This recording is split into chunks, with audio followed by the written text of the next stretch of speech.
한순간의 분노가 너무나도 큰 결과들을 낳았던 역사적인 사건들이 많이 있습니다.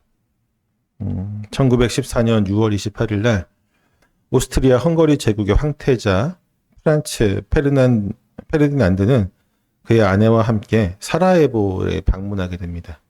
그날은 도시 가득 이제 이 황태자 내외를 이제 환영하는 날이었습니다. 이 당시에 이때 세르비아 청년 가브릴로 프린치프라는 사람과 그의 동료들은 이 제국에 대한 증오와 분노를 삭히지 못한 채 이 황태자를 암살할 계획을 세우게 되죠. 그리고 실제로 그날 아침 황태자의 차량 행렬에 폭탄이 던져졌습니다. 하지만 실패하게 되었어요. 마침 이게 황태자는 죽지 않았죠. 그래서 그날 모든 상황이 다 끝났다고 안도했던 그 순간에 또 운명 같은 장난이 일어나게 됩니다. 황태자의 차량이 우연히 이게 폭탄 테러를 피했는데 우연히 길을 잘못 들어서 한 골목으로 들어서게 되었고, 그곳에는 계획이 무산되어서 이제 낙심하고 있었던 이 프란치프가 마침 서 있었던 거예요.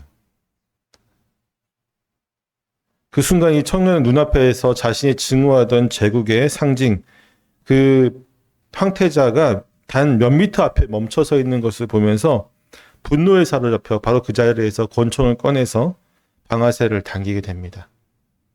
단 두 발의 총소리를 울렸고 황태자 부부는 현장에서 쓰러지게 되죠. 이 두 생명의 죽음으로 무엇이 일어났죠? 우리가 잘 알고 있듯이 전 세계 첫 번째 세계대전이 일어나게 되죠. 세계 제1차 대전이 일어나게 됩니다. 불과 몇 초의 분노의 방아쇠가 당겨졌고 그 결과가 수천만 명의 목숨을 앗아가는 어마어마한 전쟁의 불씨가 되었습니다. 통제가 되지 않는 분노와 혈기가 얼마나 무서운 결과를 가져올 수 있는지를 보여준 단적인 예입니다. 창세기 49장에서 야곱은 임종을 앞두고 아들들에게 남긴 여러 가지 유언 가운데 이 시므온과 레위에 대한 이야기를 오늘 본문에서 나오고 있는데, 그들의 삶 또한 분노와 혈기에 휘둘리는 대표적인 삶이었습니다. 그들이 휘두른 칼은 하나님의 공의를 위한 것이 아니었고 결국 그들의 후손들에게까지 저주와 흩어짐을 불러일으키는 잔혹한 역사를 만들어내게 됩니다. 오늘 우리는 이 말씀을 통해서 다스려지지 않는 분노가 어떤 파괴를 낳는지, 또한 동시에 하나님의 은혜가 어떻게 그 저주를 반전시켜서 축복으로 바꿀 수 있는지를 함께 보려고 합니다. 은혜 받으실 준비 되셨어요? 아멘 하셔야죠. 이제 지난주에 이제 맏아들 르우벤의 죄와 그 결과로서의 어떤 미래적인 예언의 말을 전한 야곱은 이제 그 둘째와 셋째 아들인 시므온과 레위를 향해서 말씀을 전합니다. 특별히 그는 이들에게 각각의 말씀을 전하는 것이 아니라 이 둘을 한꺼번에 모아서, 그 전에 어떤 르우벤이라든지 뒤에 유다라든지 다른 아들들은 한 명 한 명을 이렇게 예언하고 말씀을 전했는데, 여기서만 특별하게 시므온과 레위 이 두 형제들, 둘째와 셋째를 한꺼번에 모아서 같이 이야기를 하고 있죠. 왜냐하면 이 둘은 같은 죄를 공유하고 있기 때문이에요. 이 둘은 모두 레아에게서 태어난 형제들입니다. 본문에서도 이들이 형제라고 나오고 있죠. 그들의 형인 르우벤을 비롯해서 유다, 이사갈, 스불론까지 모두 6명이 한 배에서 나온 형제들이었어요. 그 중에서도 이 시므온과 레위는 아주 죽이 잘 맞았습니다. 죽이 잘 맞아가지고 의기투합을 되게 잘했어요. 함께 뭘 하는 걸 되게 잘했단 말이죠. 6명의 형제들, 그러니까 야곱의 수많은 아들들 중에서 레아에게 나온 이 6명의 형제들이 특히 친했겠죠. 한 어머니 밑에서. 그 중에서도 특히 친했던 게 이 둘째와 셋째였습니다. 저희 집도 둘째와 셋째가 더 친한데, 제 동생들. 둘째와 셋째가 되게 친한가 봐요. 의기투합해서 잘하면 좋은데, 형제들이 함께 의기투합하는 모습은 부모들의 마음을 평안하게 하는 효도이기도 하죠. 만약 형제들이 날마다 싸우고 미워하고 질투하고 서로를 이렇게 해치려고 한다면요, 그러한 모습을 바라보는 부모의 마음은 찢어질 듯한 어떤 고통을 느끼게 될 것입니다. 반면에 형제들이 서로 의기투합해서 어려운 일들을 극복해 나간다고 한다면 그 모습을 보는 것은 더할 나위 없는 효도가 되겠죠. 그러나 문제는 오늘 본문에서 이 시므온과 레위는 의기투합해서 야곱의 마음을 평안하게 하는 것이 아니라 의기투합해서 야곱의 마음, 아버지의 마음을 슬픔과 고통을 남겨주었다고 하는 것이죠. 그들은 하나님의 거룩한 뜻을 위해서 연합한 것이 아니라 칼의 폭력이라고 하는 잔인한 죄악을 위해서 한마음 한뜻이 되어서 의기투합했습니다. 이 둘째와 셋째 아들인 시므온과 레위의 죄악은 르우벤의 죄보다 더욱 깊고 잔혹한 것이었어요. 야곱은 이들에게 시므온과 레위는 형제요, 그들의 칼은 폭력의 도구다라고 선포를 하고 있습니다. 본문에서. 야곱은 그들의 칼을 가리켜서 폭력의 도구라고 규탄하고 있어요. 이는 그들의 칼이 하나님의 공의를 위한 것이 아니라 인간의 죄악과 어떤 분노와 복수심을 위한 것이었음을 의미합니다. 그들은 누이 디나가 욕을 당하자 세겜 성읍의 모든 남자들을 속여서 다 할례를 받게 하죠. 그 다음에 무참하게 그들을 모두 다 살인합니다. 당시 그 일을 알게 된 야곱은 두 아들을 불러서 분노하면서 뭐라고 얘기했냐면요. 이렇게 얘기를 합니다. 너희가 내게 화를 끼쳐 나로 하여금 이 땅의 주민 곧 가나안 족속과 브리스 족속에게 악취를 내게 하였도다. 나는 수가 적은즉 그들이 모여 나를 치고 나를 죽이리니 그러면 나와 내 집이 멸망하리라. 원망의 말을, 분노와 함께 원망의 말을 그들에게 하고 있죠. 그리고 이 말을 들었던 시므온과 레위는 어떻게 반응했을까요? 회개했습니까? 아니죠. 그들은 용서를 구하기는커녕 뭐라고 얘기하냐면 아버지에게 오히려 대들면서 그가 우리 누이를 창녀같이 대우하면 옳으니까 라고 오히려 소리를 지릅니다. 더욱 성을 내는 모습들을 보여주죠. 때문에 야곱은 본문에서 이들의 죄에 대해서 어떤 제3자의 시각으로 설명하고 있어요. 6절을 한번 읽어볼까요? 시작.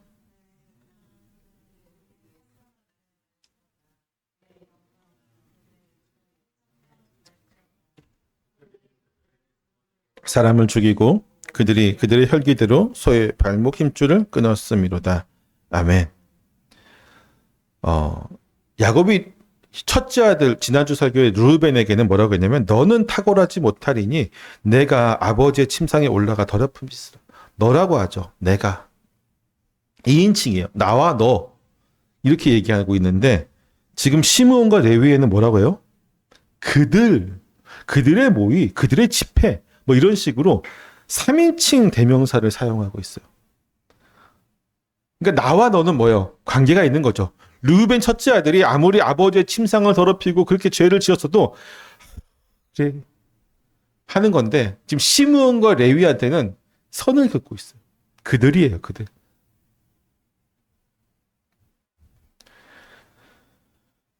그들의 죄악과 자신 사이에 전혀 관계가 없다. 상당한 거리가 있음을 드러내고 있습니다. 자신의 아들들이 지은 죄이지만 그는 단호하게 선을 긋고 있어요. 이는 야곱이 그들의 잔혹한 행위에 대해서 얼마나 깊은 혐오감을 느끼고 있는지를 보여주고 있습니다. 단순히 이거 죄가 아니라 혐오하고 있는 거예요. 야곱은 자신의 영적인 정체성과 영광에 그들의 죄에 의해서 더럽혀지지 않기를 완강하게 거부합니다. 자기가 지금 노년에 이제 죽을 날이 얼마 남지 않았는데 이 오랜 시간을 140년이 넘는 시간을 살면서 그가 하나님 앞에서 정말로 온갖 일을 다 겪었잖아. 그러면서 지금의 이 하나님 앞에 인정받는 이 자리에 왔는데 너희들의 죄 때문에 내 영광이 가려지길 원치 않는다. 구분하는 겁니다. 보통 아버지가 아들이 죄를 지면 어떻게 하죠? 감싸죠. 심지어는 내가 안고 가잖아요. 아들이 만약에 밖에서 놀다가 남의 차 백밀러를 부셨어요. 그러면은 그거 우리 아들이 그랬으니까 이 초등학생 우리 아들한테 배상 받으세요. 난 모릅니다. 이렇게 안 하잖아요, 부모가. 그렇죠? 예. 그런 부모가 있어요. 대부분의 부모는 죄송합니다 하고 제가 물어드리겠습니다라고 얘기하겠죠.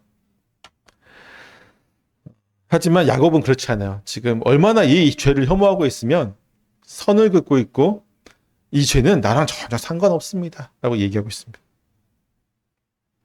그들의 죄악에 대한 모든 책임이 오직 그들 자신에게 있다고 지금 천명하고 있는 겁니다. 이러한 시므온과 레위의 폭력은 정의를 가장한 사적인 복수였습니다. 그들은 하나님의 공의를 위한 칼이 아닌 인간적인 어떤 분노와 혈기를 위해서 칼을 휘둘렀습니다. 성경은 하나님의 심판을 위한 거룩한 칼과 인간이 어떤 자위로 휘두르는 복수의 칼을 분명히 구분하고 있죠.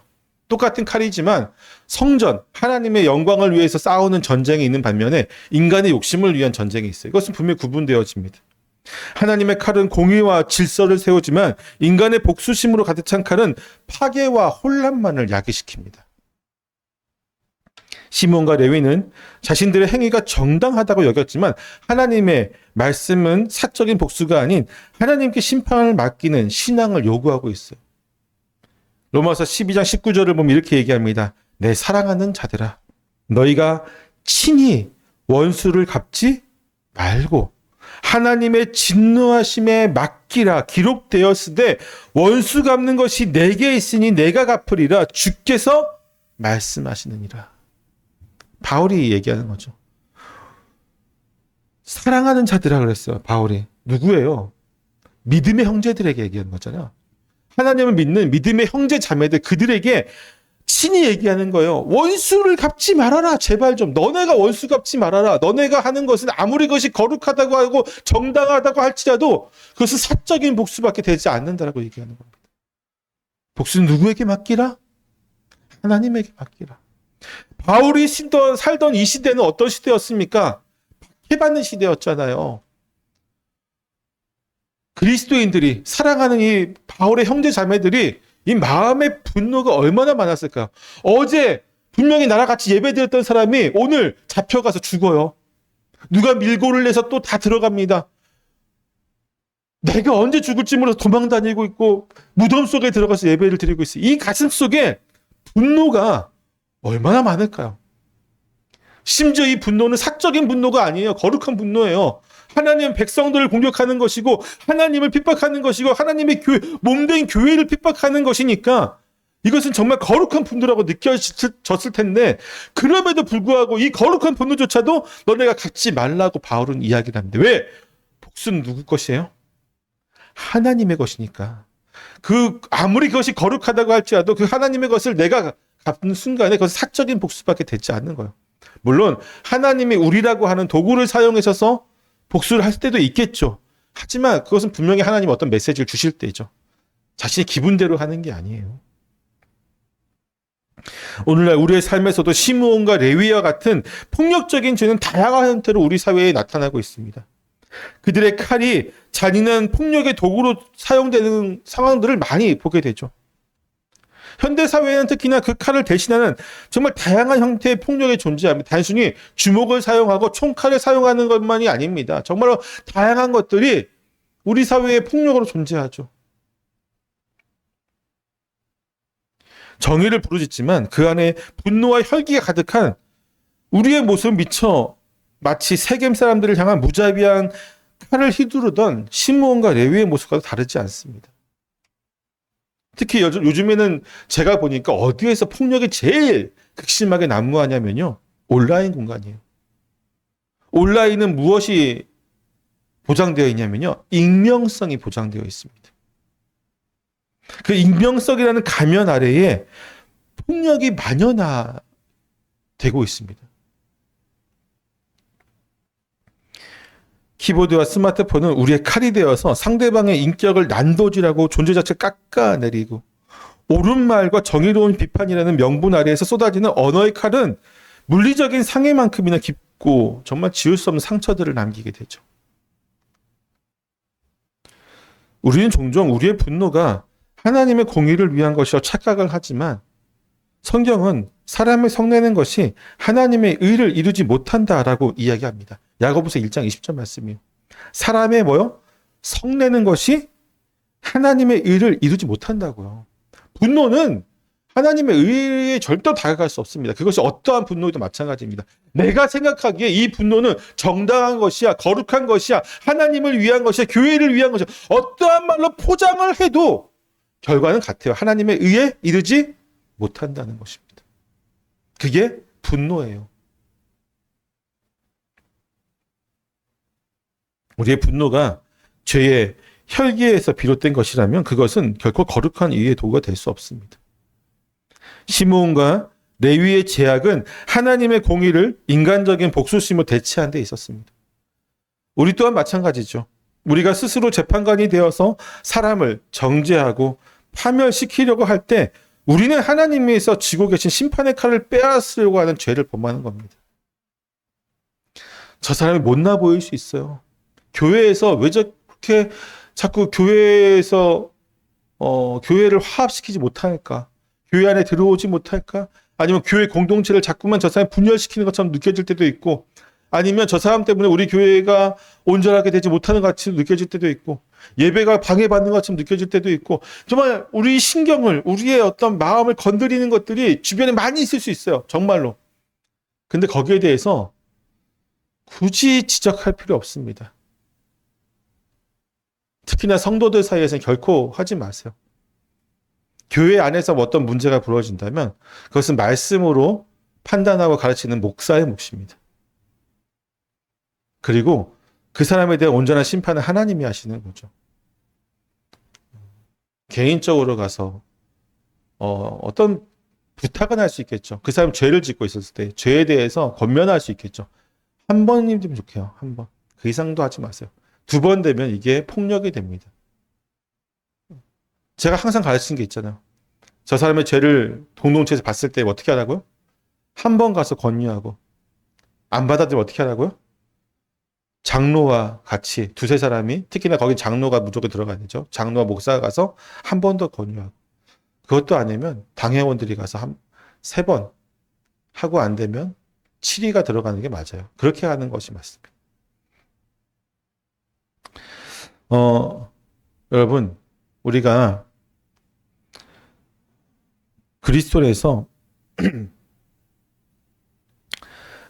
성경은 전적으로 인간의 부패성을 깊이 이야기하고 있죠. 때문에 우리 스스로의 힘으로는 죄의 혈기를 다스릴 수 없습니다. 그렇게 고백하는 게 맞겠죠. 그러므로 그리스도 안에서는 오직 2가지 길만이 남아있어요. 첫째는 뭐냐면 자신의 분노와 혈기가 죄라는 것을, 죄악에서 비롯된 것임을, 내 혈기에서 비롯된 것임을 인정하고 철저히 회개하는 것입니다. 그러니까 분노가 일잖아요. 이면 분노를 푸는 것이 아니라 이 분노가 어떠한 분노일지라도, 아까도 얘기했지만 스스로 정의롭게 생각하는 분노도 있어요. 하지만 그 어떠한 분노일지라도 이것이 죄악에서 비롯된 사실을 우리가 분명히 인지하고 회개해야 됩니다. 분노는 무조건 회개해야 돼요. 내가 아무리 의롭다고 해도, 내가 아무리 정의롭다고 해도, 내 말이 바른 말이라고 해도 뭐 해야 된다고요? 회개해야 된다고. 2번째는 하나님께서 모든 심판을 맡기고 사랑과 용서의 길을 택하는 것입니다. 그러니까 용서와 사랑의 길을 택하기 위해서는 전제가 뭐예요? 회개가 필요한 것이죠. 저 사람을 향한 분노가 너무나도 당연한 것이지만 지나가는 사람 100명한테 물어봐도 이건 맞아요. 내가 분노하는 게 맞아요. 그렇다 할지라도 분노는 혈기에서 비롯된 것임을 인정하고 회개하는 것이 먼저 있어야 되고요. 그리고 회개가 되면 자연스럽게 사랑과 용서가 이루어집니다. 그것이 우리의 길이 되어야 돼요. 예수 그리스도께서 원수를 사랑하고 용서하셨듯이 우리는 세상의 폭력에는 동참하는 대신 오직 사랑과 용서로 그리스도의 복음을 증거해야 합니다. 우리의 손에 쥐어진 칼을 내려놓고 그리스도의 십자가를 굳게 붙잡았을 때에 우리는 비로소 참된 거룩함과 평화를 경험하게 될 것입니다. 여러분, 로마 사회에 그리스도가 복음이 결국 로마 사회 전체를 먹고 로마 제국이 기독교화 됐잖아요. 이게 분노와 칼로 이루어진 일이 결코 아니었습니다. 오히려 뭐였습니까? 분노를 다 내려놓고 용서와 회개와 용서를 통해서 나아갔을 때 로마는 그 기독교인들 잡아다 죽였던 그 잔혹한 로마는 기독교가 국교가 되었습니다. 우리가 아무리 거룩한 칼을 가지고 난도질 한다고 해서 교회가 거룩해지지 않아요, 여러분. 오히려 상처만 이루어질 뿐입니다. 그 칼은 오직 하나님께 맡겨드려야 돼요. 우리는 결코 그러한 자격을 가지고 있지 않습니다. 여러분 생각해 보세요. 우리 몸에 암이 있어요. 병이 있어요. 수술을 해야 됩니다. 근데 옆 사람이 수술한다고 하면 여러분 맡기겠습니까? 맡길 수 있어요? 그 사람이 칼을 들고 와서 나한테 맡겨봐. 내가 인터넷으로 공부 많이 해봤어. 우리가 아무리 많이 분노에 대해서 우리가 아무리 많이 성찰을 하고 깨달음이 있고 할지라도 우리는 인터넷과 책을 보고 공부한 비전문가 정도밖에 안 돼요. 수술은 누구에게 맡겨야 돼요? 모든 과정을 거친 전문 의사에게, 전문가에게 맡겨야 되잖아. 마찬가지로 우리 안에 이 거룩을 위해서 칼은 누구에게 맡겨야 되냐면 오직 하나님께만. 우리는 절대 전문가가 될 수 없습니다. 야곱은 그들의 폭력 뒤에 숨겨진 죄의 근원을 날카롭게 지적하죠. 6절 하반절에서 뭐라고 하냐면 그들이 그들의 분노대로 사람을 죽이고 그들의 혈기대로 소의 발목에 힘줄을 끊었다라고 얘기하고 있습니다. 여기서 분노와 혈기는 그들의 모든 잔혹한 행위의 뿌리가 되어집니다. 그들의 분노는 디나와 가족을 위한 것이 아니라 그들의 혈기에 기반한 것이죠. 분노가 그들은 얘기해요. 우리 동생을 욕보였기 때문에 이거 참지 못했습니다. 디나에게 얘기를 하죠. 우리 가족의 명예가 있습니다. 핑계를 대는데 그렇지 않다고 얘기해요. 혈기다, 혈기. 본문에서 혈기로 번역된 단어가 라솜이라고 하는 단어인데 이 되게 웃겨요. 이 라솜이라고 하는 단어는 혈기라고 번역된 곳은 거의 없어요. 본문에밖에. 제가 다 찾아보지 못했는데 거의 없는 것 같습니다.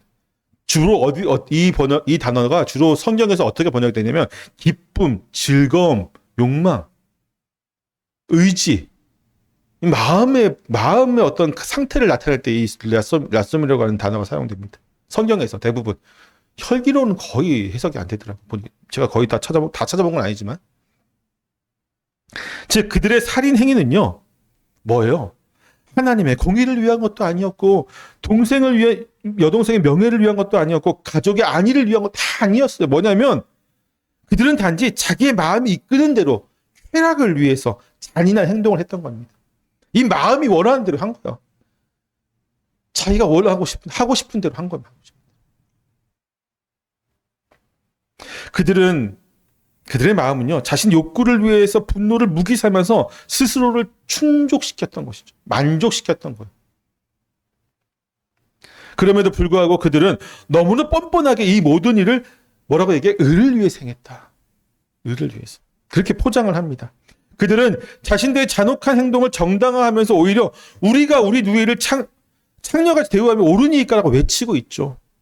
이는 죄를 지었음에도 불구하고 전혀 회개하지 않고 오히려 자신의 행위를 의롭다고 주장하는 아주 교만의 극치를 보여주고 있는 것입니다.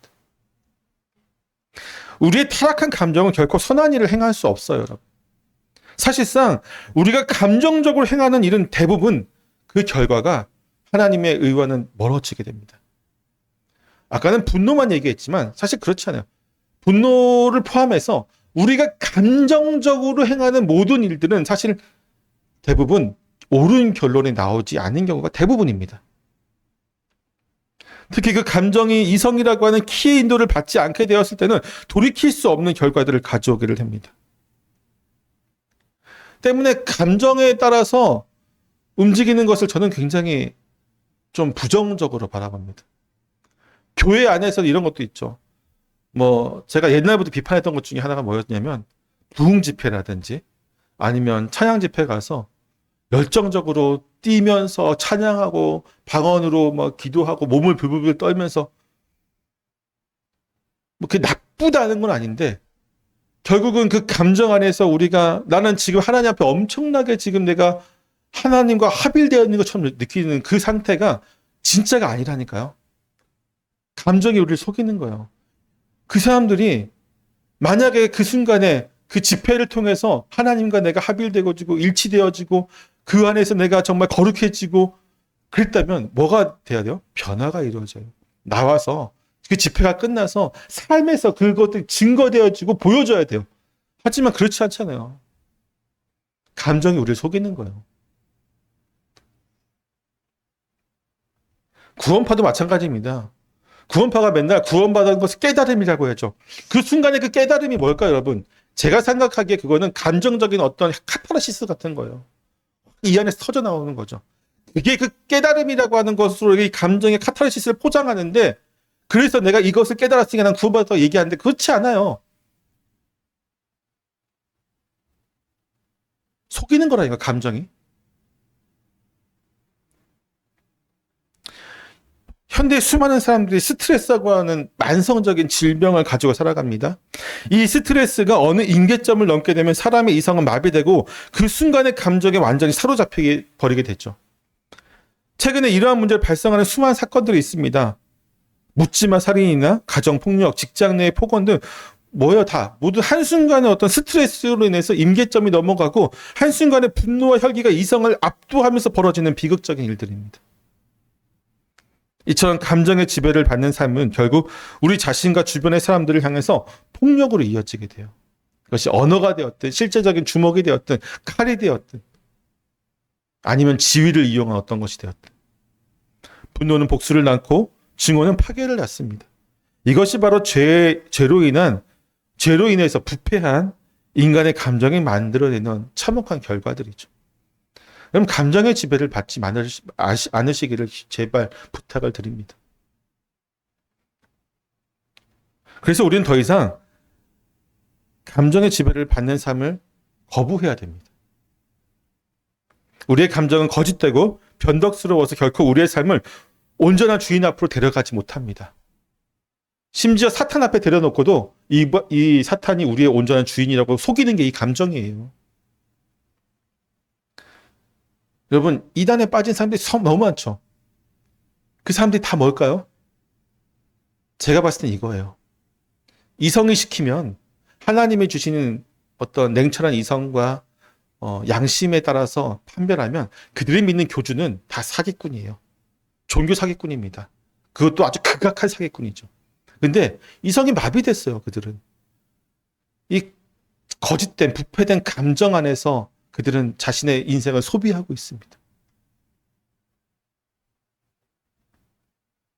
감정의 파도에 온전히 몸을 맡기다 보면 결국은 우리 자신과 주변 사람들의 삶까지도 삼켜버리는 파국에 이르게 될 것입니다. 대신 우리는 어떻게 해야 될까요? 오직 믿음의 지배를 받아야 됩니다. 감정이 아니라. 믿음은 감정의 파도에 흔들리지 않는 닭과도 같습니다. 거친 폭풍우가 몰아치는 바다 한가운데서도 믿음의 닻을 내린 배는 결코 파도에 휩쓸려 가지 않습니다.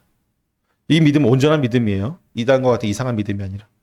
이처럼 우리가 주 예수 그리스도를 굳게 붙잡고 그분의 말씀에 순종하며 그분의 말씀에 따라 살아갈 때에 우리의 마음은 감정의 급류에 휩쓸리지 않게 됩니다. 우리의 혈육이가 가득한 마음을 성령으로 다스리게 될 뿐만 아니라 우리는 시므온과 레위의 비극적인 길에서 벗어나 참된 평안과 자유를 누릴 수 있게 되는 것이죠. 믿음의 길 앞에 서기를 축원합니다. 우리가 믿음으로 감정을 다스린다는 것은 우리의 감정을 억누르거나 무시하는 것이 아닙니다. 오히려 우리 안에 일어나는 모든 감정, 즉 분노나 슬픔, 억울함까지도 그대로 어떻게 하는 거예요? 주님께 아뢰는 겁니다. 우리가 이 감정을 다 누릴 수 없잖아요. 왜? 있는 건데. 이 감정도 하나님 주시는 건데 이것을 이거 다 잘못된 거 부패한 감정이니까 이것은 다 잘못된 거니까 이것을 다 억눌러야 돼. 이것은 절대로 우리를 행복하게 하지 못하는 거야. 이건 누가 하는 거냐면 산에 들어가서 수도하시는 분들이 하는 거고요. 중세라든지 초창기 어떤 사막 수도사들이 했던 것들이 있는데 이것은 결코 좋은 결과를 낳지 못했습니다. 그런 것이 아니라 이 감정을 누르면 언젠가 폭발해요. 이상하게 우리는 미쳐버릴 수도 있어요. 그게 아니라 뭐예요? 주님께 아뢰는 거예요. 그래서 우리는 기도를 해야 됩니다. 하나님, 제가 너무 슬퍼요. 하나님, 제가 이것 때문에 분노했습니다. 하나님, 내 감정이 억울합니다. 하나님, 지금 내가 너무 우울해요. 이 모든 것들을 내가 만만하게 생각하는 사람들 감정의 쓰레기통을 삼고 그 사람에게 이야기하는 것이 아니라 하나님께, 내 사랑하는 주님께 아뢰는 거라고요. 그래야 했을 때 우리는 믿음의 통제를 받게 되는 겁니다. 야곱은 죄의 원인에 의해서 죄의 필연적인 결과, 즉 저주를 선포하고 있습니다. 7절 말씀 같이 읽어보겠습니다. 시작.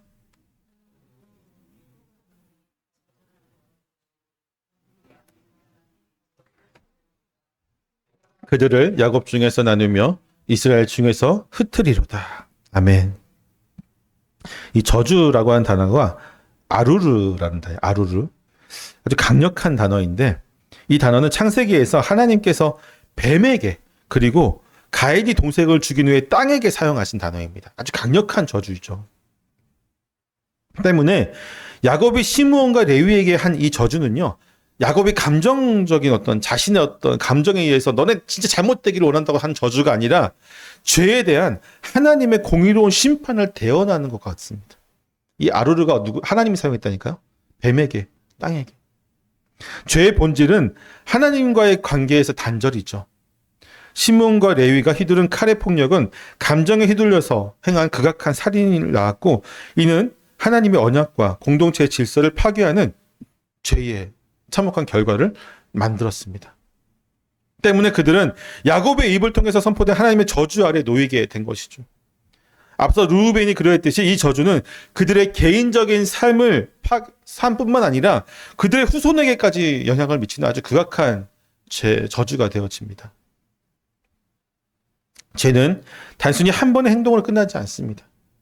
마치 거미줄처럼 우리의 삶의 곳곳에 퍼져나가서 우리와 우리의 다음 세대, 우리의 아들, 우리의 손자, 우리의 손자의 손자들까지 그 후대들까지도 삶을 묶으려는 저주가 되어져 버린다는 것입니다.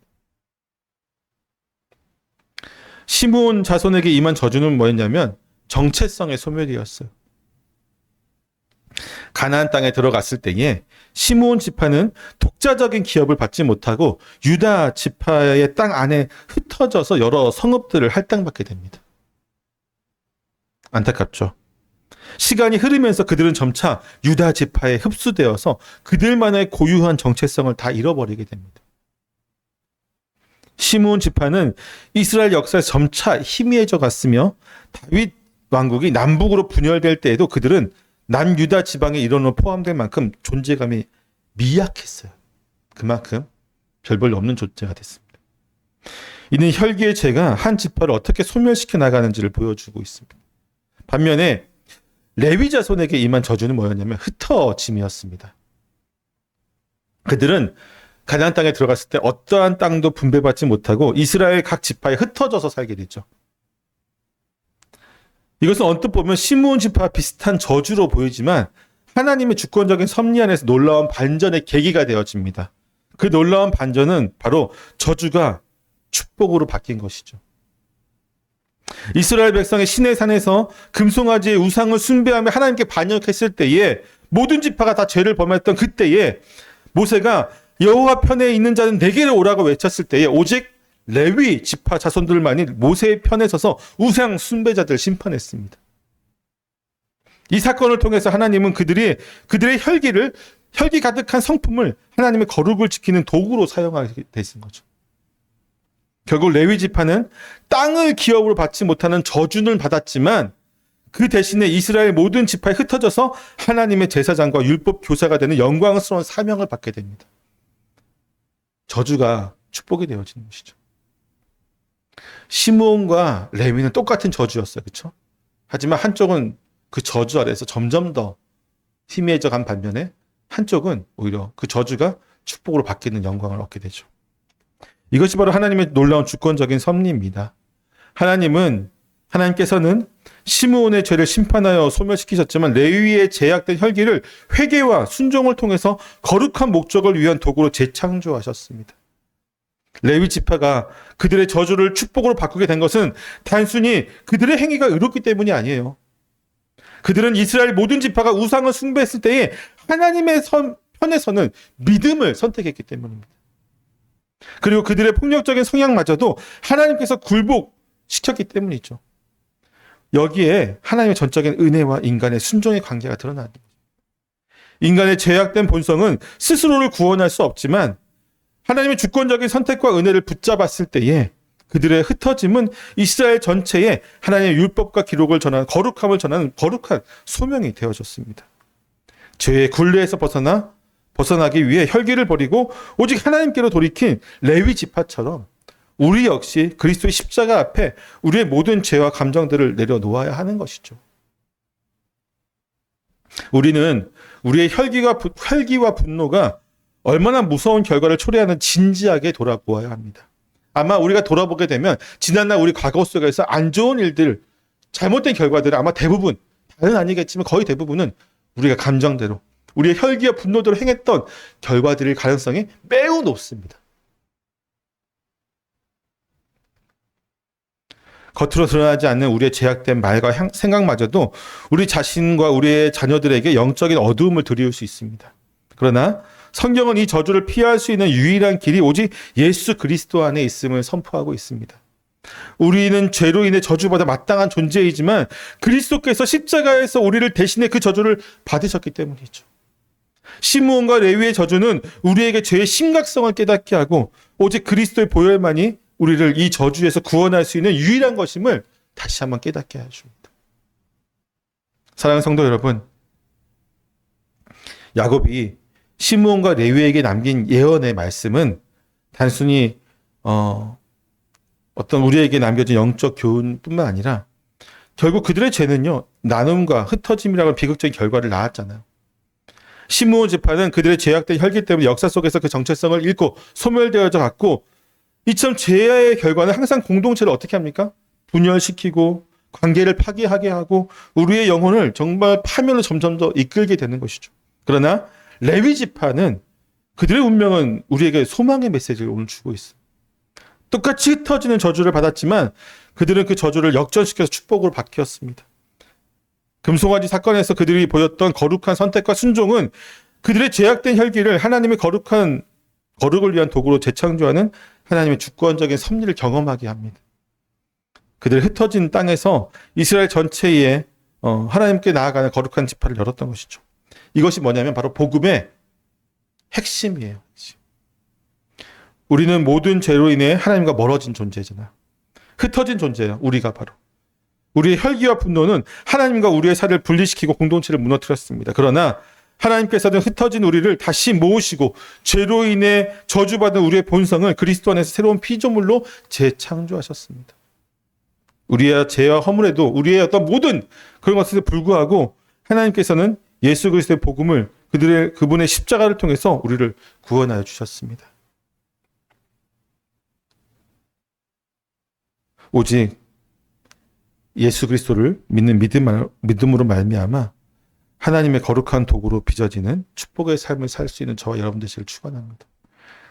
우리의 삶이 흩어지는 저주가 아니라 하나님 안에서 연합되어지고 새롭게 세워지는 은혜의 삶이 되어지고 그로 인해서 우리의 모든 곳에서 이루어지는 우리의 작은 행동 하나하나가 죄와 연결된 것이 아니라 하나님의 거룩과 연결되어지는 은혜로운 삶을 살아갈 수 있는 저와 여러분 되시기를 다시 한번 축원합니다. 기도하겠습니다.